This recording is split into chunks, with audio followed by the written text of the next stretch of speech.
Филимонова Мария, вученица 11 А класса средней школы номер 27 города Могилева. Верш Владимира Дубовки «Дорогая, коханая».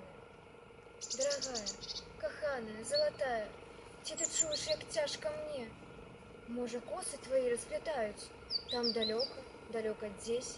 Не могу рассказать я про тое, что ля сердца и у сердце моим. Я не знаю давно супокоя, а ці варто кого молить? У отчаю студеным стискаю, аж шаперуши руками чало. Твоя постать, маўклівая такая, быццам вусны процяў замок.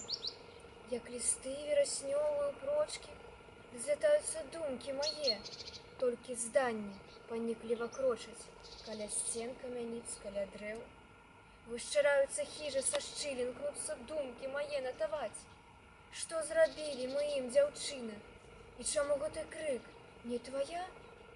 Золотая, коханая, дорогая, одно знаю, иду и пойду. Хай и пекло лявоч мільгае, не супыніць мою ходу.